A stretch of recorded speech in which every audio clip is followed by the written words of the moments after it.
హైదరాబాద్ ప్రగతి నగర్ లో ఇంత పీస్ఫుల్ వెంకటేశ్వర స్వామి టెంపుల్ మీకు తెలుసా? సో నేనైతే ఈ టెంపుల్ గురించి క్లియర్ గా చెప్తాను, లాస్ట్ వరకు చూడండి.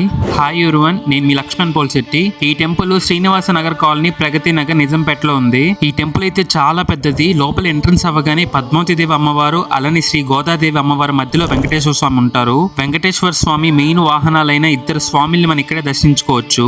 ఆ వెంకటేశ్వర స్వామి ఆపోజిట్ లోని గరుడ స్వామి అలానే రైట్ సైడ్ ఆంజనేయ స్వామి మనకు దర్శనమిస్తారు. అండ్ మెయిన్ థింగ్ ఇక్కడ కృష్ణయ్యని గాని మనం దర్శించుకోవచ్చు. మీరు దర్శించుకోవాలనుకుంటే ఈ ఒక్క టెంపులే కాకుండా పక్కనే రైట్ సైడ్ అయ్యప్ప స్వామి టెంపుల్ అలానే లెఫ్ట్ సైడ్ నాగాలమ్మ పుట్ట ఉంది. ఈ నాగాలమ్మ పుట్ట పక్కనే ఖాళీ ప్లేస్ ఉంటుంది, అక్కడ మనకి శివయ్య గారిని దర్శనమిస్తాడు. ఈ లొకేషన్ కి మీరు ఎగ్జాక్ట్ గా రాగలిగారంటే ఇక్కడ ఉన్న అన్ని దేవులు మీరు దర్శించుకోవచ్చు. ఈ టెంపుల్ మీరు ఎగ్జాక్ట్ లొకేషన్ కి రావాలంటే Pragathi Nagar త్రీమంకి circle right side ఒక సందు ఉంటుంది. ఆ సందు లోపలికి వెళ్ళారంటే ఈ టెంపుల్ కనబడుతుంది. ఈ టెంపుల్ కి రావడానికి 2 వేస్ ఉన్నాయి, అందుకే ఎగ్జాక్ట్ లొకేషన్ స్క్రీన్ మీద పెడుతున్నా. దాన్ని మీరు గూగుల్ లో సెర్చ్ చేశారంటే ఎగ్జాక్ట్ లొకేషన్ మీరు వచ్చేస్తారు. ఐ హోప్ ఈ వీడియో మీకు నచ్చింది అనుకుంటున్నా. ఇలాంటి మరెన్నో టెంపుల్ వీడియోస్ అలానే హైదరాబాద్ కంటెంట్స్ కోసం మన పేజ్ ఫాలో చేసి పెట్టుకోండి. సరే, మన నెక్స్ట్ వీడియో కలుద్దాం. గోవిందా గోవిందా.